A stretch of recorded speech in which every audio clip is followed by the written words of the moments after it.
وہ چادر عطا کی آپ نے وہ لی. علامہ صاحب نے فرمایا کہ آپ نے وہ چادر کہاں اپنے بیٹے سے کہ جب میں دنیا سے جاؤں تو میرے کفن کے ساتھ اس چادر کو رکھ دے. آپ واپس آ گئے. واپس جب آئے تو آپ کی عمر مبارک جو ہے وہ 62 مکمل ہو چکی ہے. آپ نے فرمایا کہ مجھے یہ الہام ہو چکا ہے کہ میری عمر بھی حضور کی سنت کے مطابق 63 سال ہی ہوگی. جیسے میرے نبی کی تھی ویسی ہی ان کی عمر اتنی ہوگی. 63 سال.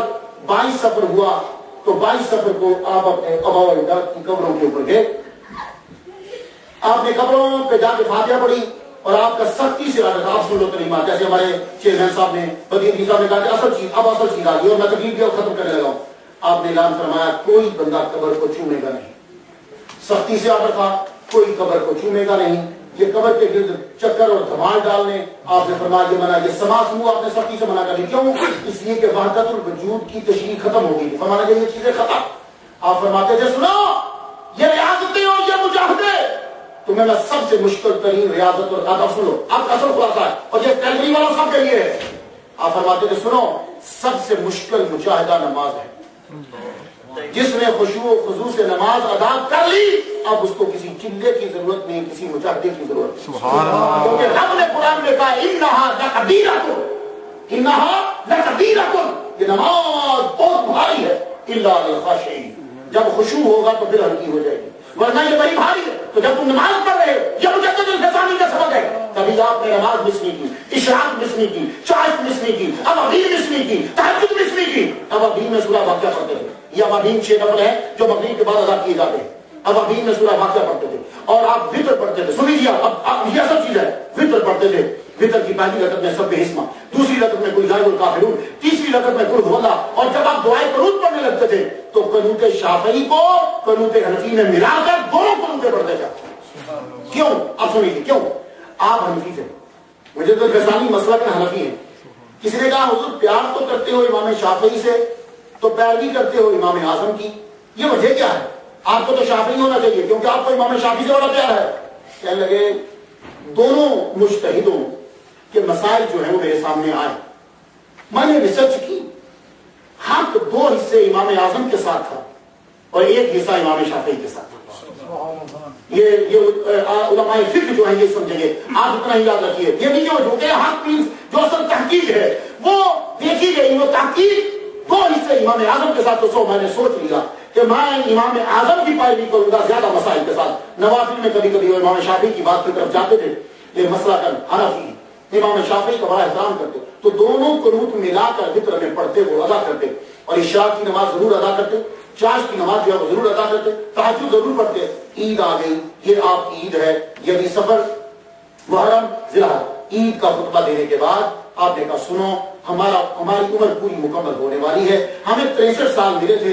63 سال پورے ہونے میں چند دن باقی ہیں. میں یہ چیزیں تمہیں کہہ رہا ہوں سنو. سنت سب سے ضروری شے ہے. سنت چھوڑ کر تم کبھی کامیاب نہیں ہوگے. سنت کو پکڑ لو. یہ وہ مجدد کہہ رہا ہے کہ جس نے ہندوستان کے تخت کو اپنے جوتے کی نوک پر رکھ کے ٹھکرا دیا. وہ کہہ رہا ہے سنت کے بارے میں تمہیں قیامت کے دن پوچھا جائے گا. اور آج ہم لوگ میں امریکہ میں آپ کو ماشاءاللہ بڑے اچھے پابند ہیں. میں نے امریکہ میں لوگوں کو دیکھتا ہوں لاکھ لوگ نماز why are you not covering your head while offering نماز. کہتے ہیں جسٹ سننا. یہ تو صرف سننا ہے. وہ سر کو کور نہیں کر رہا. بولا یہ سننا ہے. دیکھو آپ کو ٹوپی نہیں ملتی نہ پہنو کوئی بات نہیں. آپ کو ٹوپی نہیں ملتی آپ کے سر میں کوئی پرابلم ہے نہیں پہنو کوئی بات نہیں. لیکن حقیق کبھی نہ جاننا. کیا وجہ؟ ایک ہے سنت پہ عمل نہیں کر رہے. ایک ہے سنت کو حقیق جان رہے. ایک آدمی کی داڑھی نہیں ہے یہ الگ بات ہے. ایک آدمی داڑھی کی توہین کر رہا ہے یہ الگ بات ہے.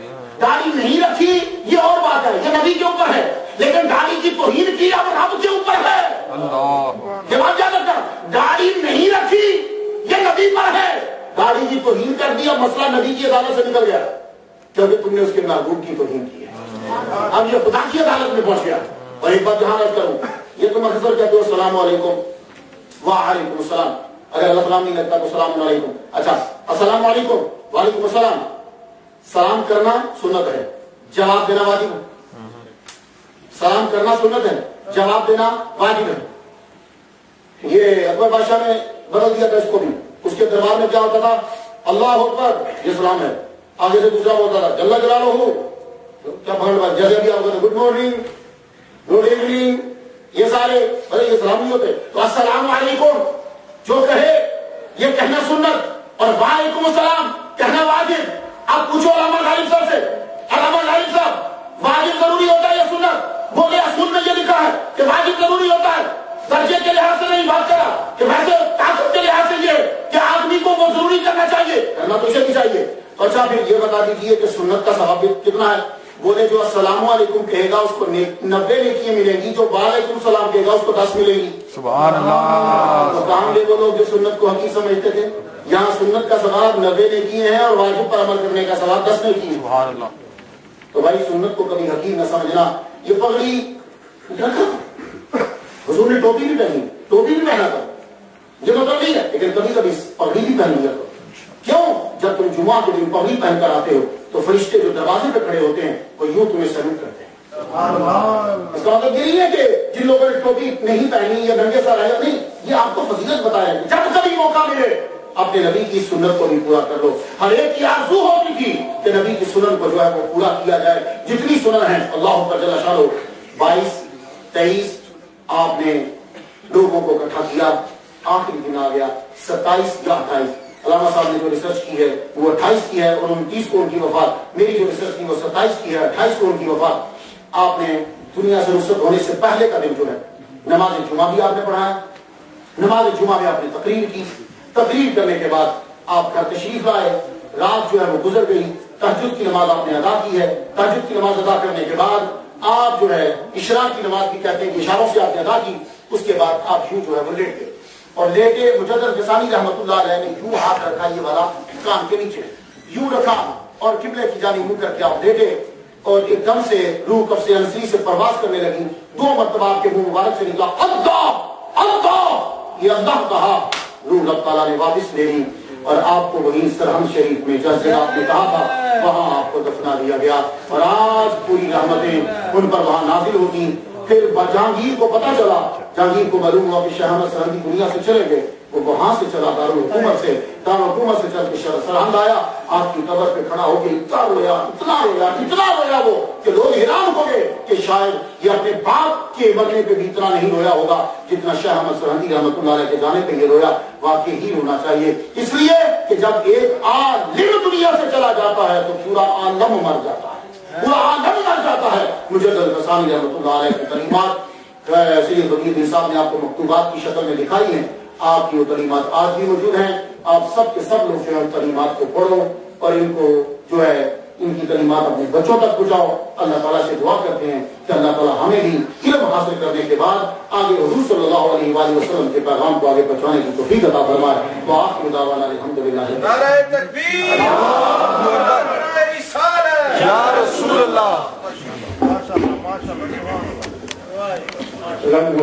بس آخر میں اپنے محترم مہمان حضرت علامہ مولانا سید غفار حسین نعیمی صاحب کا بڑا مشکور ہوں کہ آپ اپنی مصروفیات میں سے آپ نے وقت نکالا اور آپ یہاں تشریف لایا. ماشاء اللہ کیونکہ مزہ آیا نہیں آیا. سبحان اللہ. الحمدللہ ایمان تازہ ہو گیا. اللہ تبارک و تعالیٰ علامہ صاحب کی عمر میں, اقبال میں, صحت میں, رزق میں, علم میں برکت عطا فرمائے. انشاءاللہ کل ہمارا پروگرام ایڈمنٹن میں ہے تو انشاءاللہ صبح ہم نے 8:30 کے قریب نکلنا ہے. وہاں پر ظہر کے بعد پروگرام ہے. اب انشاءاللہ وہیں سے شام کو واپس آ جائیں گے اور پھر علامہ صاحب ہیں وہ انشاءاللہ رات کی مقابلات میں جانے گے, پیر پشتہ جانے جائیں گے. حضرات محترم, بس آخر میں ایک بات میں آپ یہ بھی عرض کروں کہ آپ یہ جو آپ نے ساری باتیں سنی ہیں کو یاد رکھیں اور بتائیں کہ یہ ہمارا الحمدللہ اہل سنت والجماعت کے بزرگوں دور ہوئی جو نبی علیہ السلام کے بارے میں کیا عقائد رکھتے رہے, بزرگان دین کے بارے میں کیا عقائد رکھتے رہے اور معاملات میں ان کے کیا حالات تھے. ان چیزوں کو بتائیں ان کے لوگوں کو بلا وجہ بہم ہو گیا ہے یا غلط فہمیاں ہو گئی ہیں. تو اللہ تبارک و تعالیٰ علامہ صاحب کو صحت میں اور آپ کو بہت برکت عطا فرمائے. آخر میں علامہ صاحب انشاءاللہ السلام کو تبرک بھی ہے, کھانا بھی ہے, پلیز کھانا کھا کے جائیے گا. آئیے حافظ صاحب یہ دیکھ کے آئے تھے ہمارے